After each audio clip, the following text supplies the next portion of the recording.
In the news tonight, Barbados acquires new equipment to help with its weather predictions.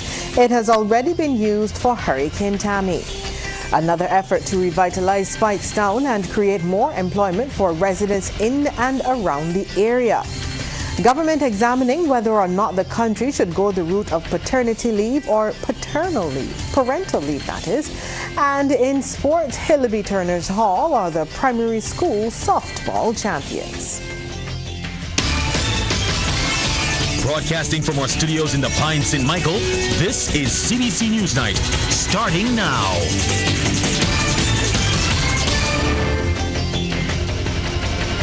Very good evening to you. I'm Lisa Broom. Thank you for tuning in. Local forecasters have a new tool that's expected to help improve their weather predictions. It has been secured through a multi-million-dollar investment by the Barbados government. Sharika Griffith was there for its official launch, and she files this report. Behind me is what is known as an unmanned surface vehicle. With the deployment of 2 of them in waters around Barbados, Barbadians are expected to benefit from more improved weather forecasts. What you see before you is one of 4 unmanned surface vehicles manufactured by Autonaut, a UK-based company. And these drones have been purchased by the government of Barbados for the sum of $2.5 million. Minister of Home Affairs and Information Wilfred Abrams at a ceremony at the Barbados Coast Guard base ahead of the deployment of one of the vessels, the Wilfred.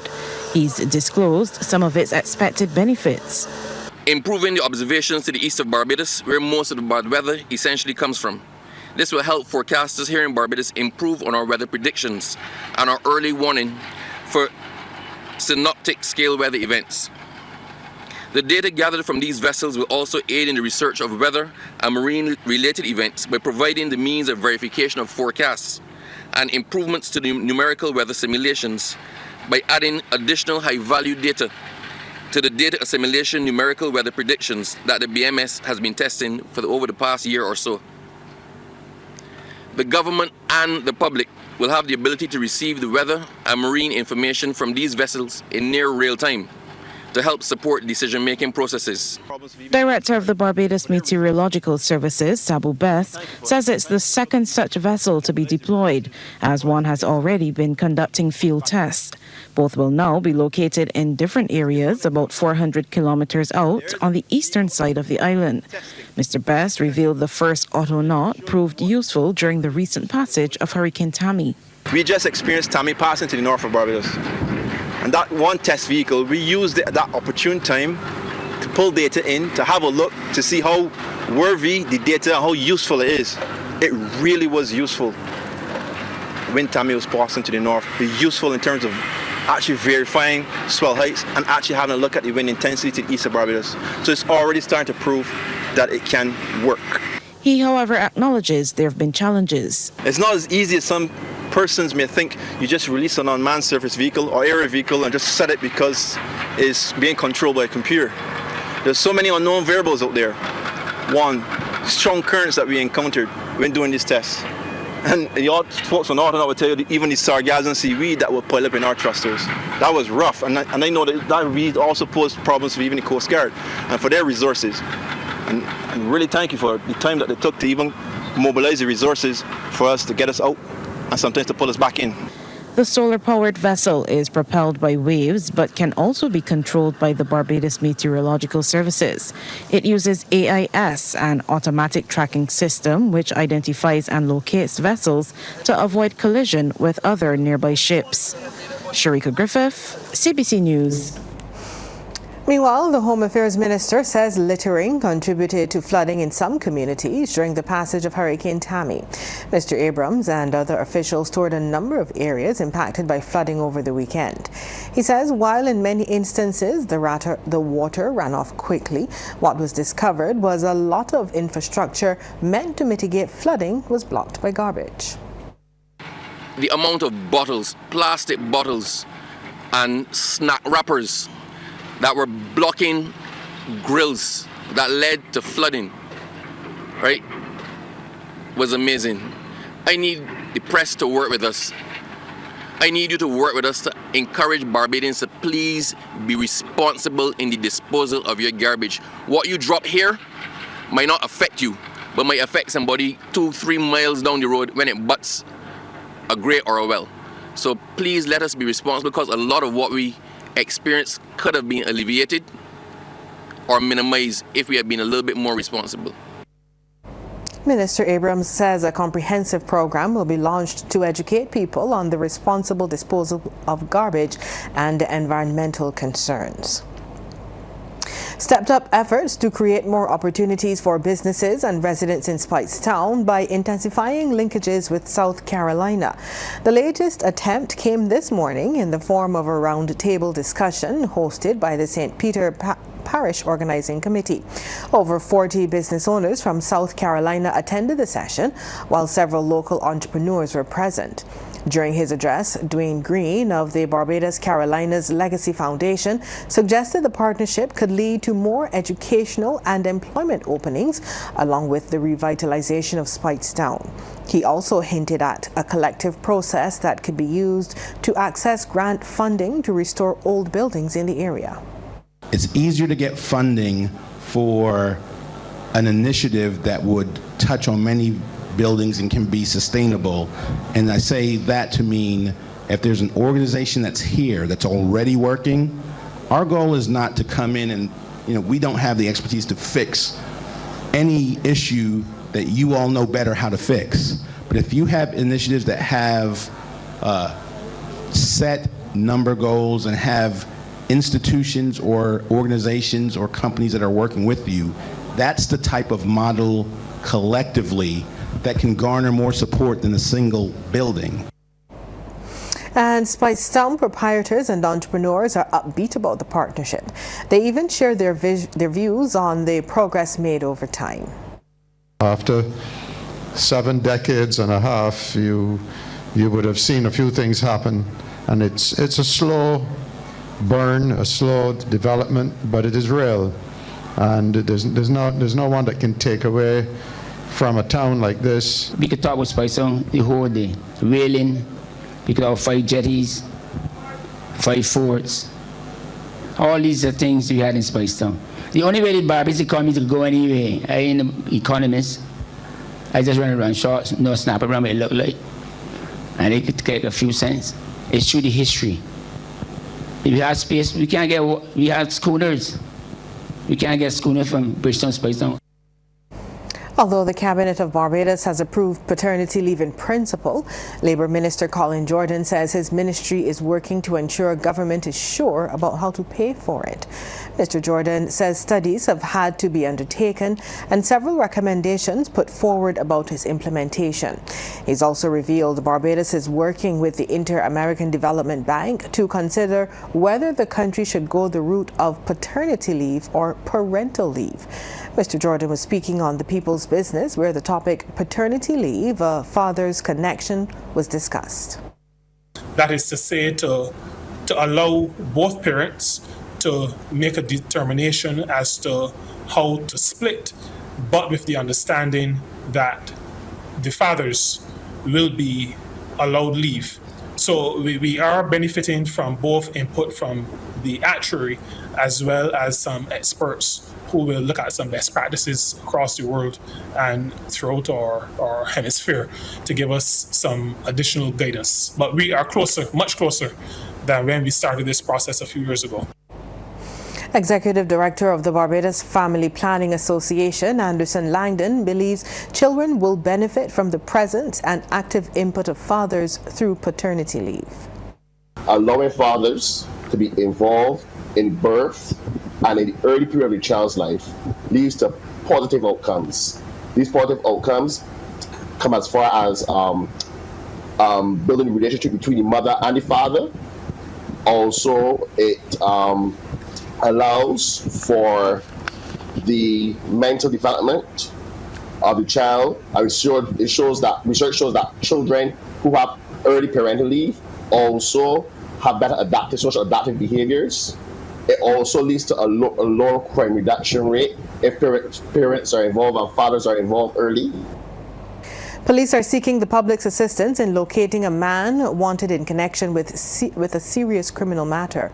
He is Dario Theo Mitchell of Chelston Gardens, Culloden Road, St. Michael, as well as Block 9C, Country Park Towers, Country Road in St. Michael.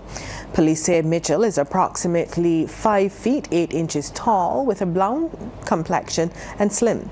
He's advised that he can present himself to the Criminal Investigations Department of the Hastings Worthings Police Station, accompanied by an attorney at law of his choice. Any person who may know the whereabouts of Dario Theo Mitchell is asked to contact the nearest police station or Crime Stoppers at 1-800-8477. Well, coming up on Newsnight, activities underway to mark the 160th anniversary of the Barbados Landship. Yet another call has been made for UE graduates to be mindful of the fundamental role they must play in society. Rashid Best reports. That call has come from President of the Barbados Private Sector Association, Trisha Tanis, who was among 3 honorary graduates from the Cave Hill campus this year. May you be urgent, innovative, and compelled, passionately compelled to improve your communities and the lives of people around you. Then and only then will you truly add value from what you have learned here at the University of the West Indies. Valedictorian of the evening ceremony, Raheem Augustine Joseph, urged his fellow graduates to fulfill their roles as social scientists in society. Always be conscious of your obligations as social scientists, rooted in a Caribbean education, that your job is to be the conscience of this region. Among the graduates were CBC's talk show host Terrell Giles. I can safely say that in my immediate household, I am the only graduate, and that's why I chose to double up, bachelor's, then master's. What I do hope to do is inspire many other young people to attain that first degree, or at least 1 degree per household that we speak about as a country.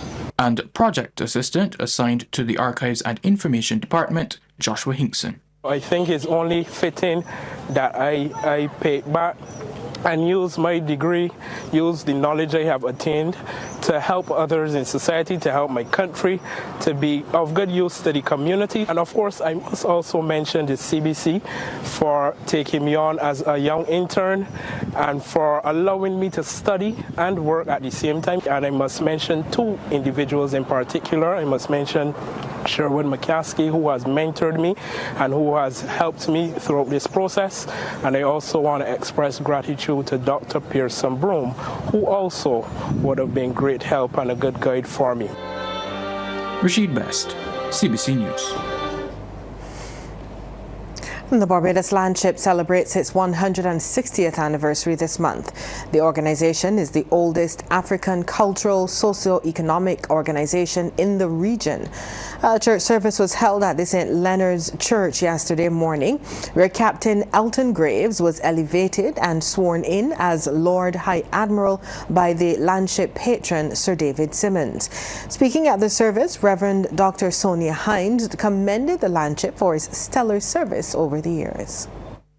We commend the Barbados Landship Association this morning for continuing to be a shining light to us, to continue to remind us that we do not have to choose to be persons who are on one side or next when it comes to being in a society that has a history of disenfranchisement, but to see that even the marginalized can sometimes have many lessons to teach us.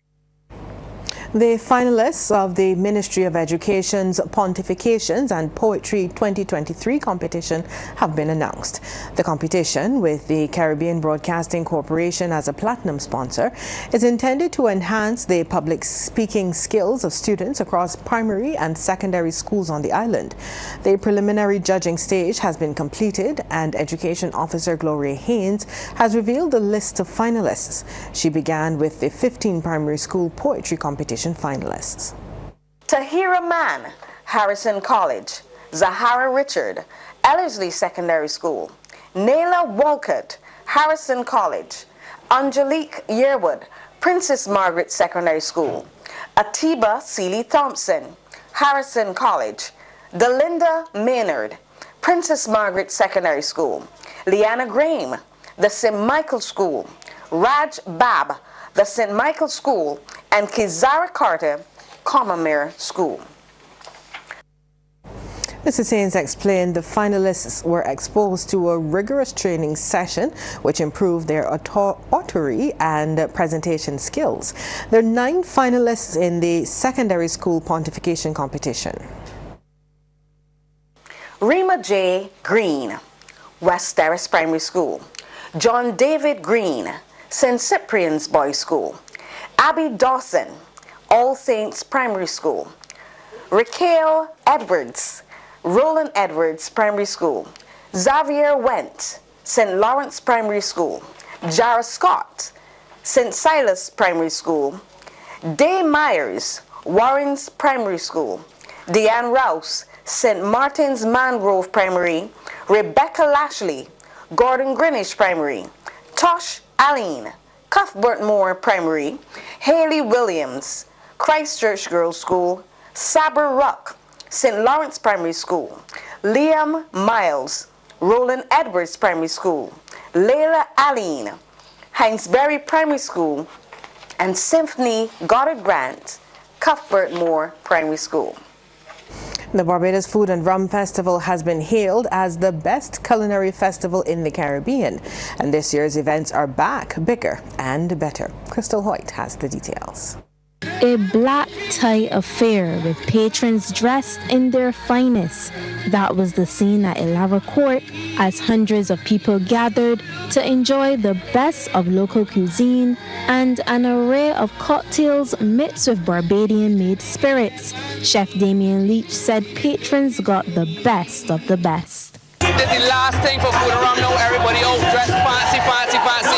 What you have from my section, we had I have breadfruit, of course, but I had a breadfruit cocoa with a curry, black belly lamb, spiced pineapple chutney.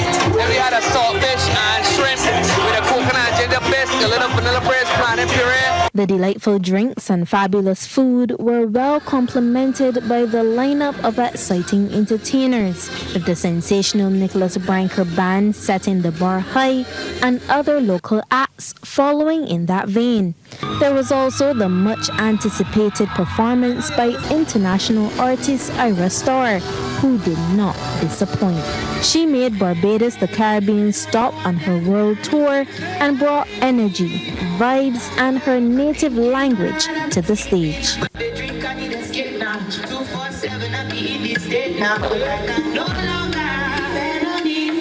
BTMI's Director of Public Relations and Communications, April Thomas, described this year's festival as a success. By all accounts, the festival in its entirety, from the chef classics to the private dinners, rum root, and even Rising Rum, delivered on presenting the best local chefs and mixologists, as well as some of the best in local, regional, and international entertainment. We were able to execute our mandate of driving tangible awareness about the festival and, by extension, Destination Barbados in our primary source markets, which translated into a significant number of visitors coming to our shores to experience what Barbados has to offer. Now, while heavy rain associated with Hurricane Tammy led to the postponement of the Ultimate Bajan Fair and the Junior Cook-Off Competition Finals, it was not enough to dampen the spirits of patrons over the weekend, many of whom are already looking forward to next year's staging. So there's no doubt that the 2023 Food and Rum Festival has left a sweet taste in the mouths of many who are eagerly looking forward to even more of the culinary showcase. Crystal Hoyt, CBC News.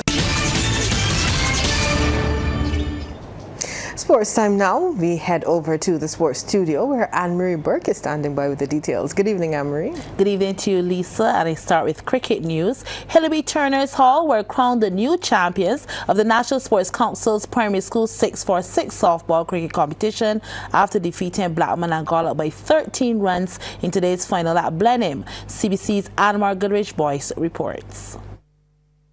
Hillaby Turners Hall and Green were sent into bat, and Tanari Levine wasted no time, launching this delivery from Danico Harris over the infield and over the ropes for 4. Harris to Levine again, a bit more pace, but the full toss is dispatched. Pulled away through the leg side for another boundary, Turner's Hall 20 without loss. From the other end, it's Talik Gills to Levine. He opts to go big. Catches the call, but it's straight through the fielder's arms for 4. Levine survives. However, Levine didn't last much longer. Slow ball this time around, and he goes for one too many big shots. Caught at mid-on by Zakai Weeks. Godson Bowen gets the breakthrough, 30 for 1. Amari Clark to Jaheim Springer. In the air for a bit, but finds the gap between the fielders. 1 bounce, 4 more. Clark to Springer again. Same result. This one is smashed down the ground. Valiant chase from the fielder, but it's another boundary. Zakai Weeks. Right arm over to Jazari Hines. It's in the slot and it's played between the mid-wicket and square leg region for 4. Weeks got sweet revenge off the last ball of the innings as Levine attempts to go over the top, but it's caught on ball, leaving Blackman and Gollop 62 for victory. The Christchurch team were off to a nightmare start as the very first ball of the innings, Jazavi Hines has Amari Clark caught and bowled, not for 1. Zakai Weeks is the new batsman, and he's in and out. Short pitch delivery from Springer, and it's an easy catch, 10 for 2. Blackman and Gollop lost another wicket. Missed opportunity for a caught behind, but there's a mix-up at the striker's end. Bit of hesitation before a direct hit from Springer at Hillaby Turner's Hall were sensing victory. It wasn't over just yet though, as Blackman and Gollop were going down without a fight. That's 4 more. 15 runs were required off the last over, but the wickets kept coming. Springer to Tanaz Seeley, and he's caught by a Johnny Maynard running in from deep mid-wicket, 47 for 4. The curtain came down with this delivery. A swing, a miss from the batsman who's eventually stumped by the keeper. The score 49 for 5 as Hillaby Turner's Hall celebrate as champions over Blackman and Gollop, winning by 13 runs. Anmar Goodrich Boys, CBC Sports. Barbadians are being warned devices used to support digital transactions are now coming under attack. Managing Director and Principal Security Consultant at CariSec Global Incorporated, Edward Millington, wants people to be always on the alert. He revealed on CBC TV 8's Morning Barbados, digital wallets are being accessed and unauthorized individuals accessing cryptocurrency. Cell phones, which you can store your wallets, etc. All those mobile devices, since they're not able to always compromise a bank or the solutions provided, coming towards us as individual users. So therefore, the need to understand how cybercrime affect us and once that money is stolen, regardless if it's physical or in cryptocurrency, we now need to be able to track that. Where is it going? Is our systems able to monitor who's going to invest in our business? Someone who's want to do banking or to buy, let's say, digital currency, and to move that money from dirty money, as we call it, into clean money, etc. A bachelor's degree in agriculture will soon be on the syllabus of the Barbados Community College. Word of this from Principal Annette Allen as she delivered the feature address at the recently held prize-giving ceremony of the Agri-Entrepreneurship Program. And in congratulating the prize winners, she told them the college offers programs if they want to pursue higher-level training in agriculture. Any of you wanted to study agriculture further, there is a place at the Barbados Community College, an associate degree, and we're currently partnering with an American university, and we'll be rolling out a bachelor's program in agriculture as well shortly. So congratulations to all of you who participated, especially the first, second, and third place winners. Congratulations. Congratulations, Franz and Troy. To the judges, your job must have been tough. And that's our news tonight. Thank you for tuning in. Good night.